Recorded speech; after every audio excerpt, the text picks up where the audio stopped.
Une nouvelle crise à la renaissance du Bénin. La cinquième d'envergure depuis sa création en 1992. Un parti politique créé par Rosine Vieira-Soglo, alors première dame du Bénin. La première crise après la chute du président Soglo avec les premiers députés, là, les procès, vous vous souvenez, les procès, Feu Raymond Juandjinou. Il y a eu la crise de Sanaï. Sanaï opposé à Léari Soglo. Après, quatrième crise, il y a eu la crise, l'avant-dernière crise, avec la Ligue Camarou, avec les Kenom et puis Farn. Et maintenant, voilà la dernière crise, la plus grave. Parce qu'ici, ce n'est pas, disons, la minorité qui risque de partir, c'est la majorité. Parce qu'il y a les 3 députés, sauf Obama, Madame Léari Soglo. 3 députés, c'est beaucoup. 3 maires. Tout le plateau d'Abomey est pratiquement perdu.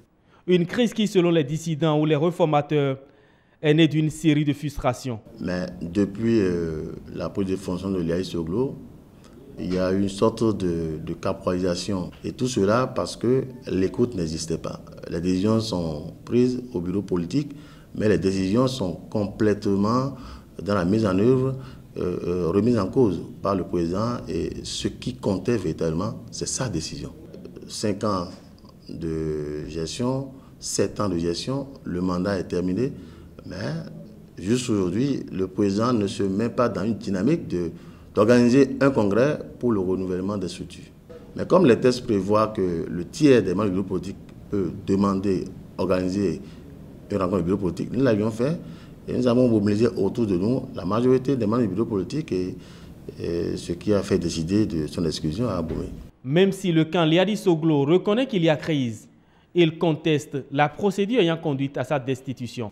La demande du tiers, comme semble l'invoquer les membres qui ont pris la décision, la demande ne peut pas s'assimiler à la convocation. La demande s'adresse à qui? Au président du parti, qui se doit de convoquer. Ça, c'est le statut, mais les règlements intérieurs ont précisé autre chose. Les règlements ont précisé que le secrétaire exécutif national peut organiser. Vous imaginez, depuis que le parti est créé, nous n'avons jamais tenu de réunion du bureau politique en dehors du siège du parti à Vidolé. Lorsque pour les présidentielles de 2016, Léari Soglo a décidé que nous soutenions Lionel Zinsou et que papa et maman sont venus chasser tout le monde du siège pour dire nous on fait talent. Et que ce siège, c'est le siège de Vidolé.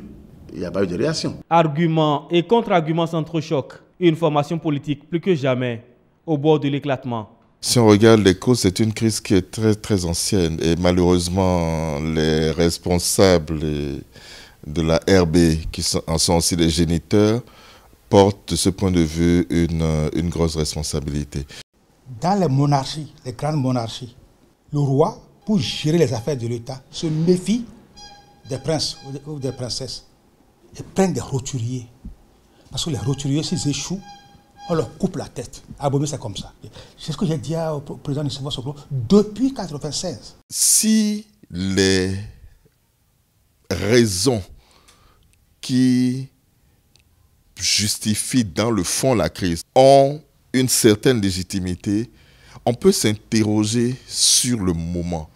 Et c'est un contexte où il y a quand même, on a l'impression qu'il y a une grosse stratégie, une grosse entreprise de fragilisation de la RB. Pas du tout, bien qu'elle est bien visible. À notre sein, il ne faut pas se prévaloir de sa propre turpitude. C'est que la RB elle-même n'a pas bien discuté de sa position actuelle par rapport au nouveau régime. Entre les réformateurs et le camp Léadi, le fossé est grand. Et ce politologue craint la rupture définitive du pont. La voie judiciaire ou la cassure, ben c'est probablement les deux. La brèche est ouverte, les problèmes sont si sérieux et la détermination est telle que même s'il y a une solution, pour moi ça serait du colmatage. La renaissance du Bénin, un quart de siècle après, écrit son histoire. Dans cette crise, elle en sortira grandie, ou ne retrouvera plus ses couleurs d'antan.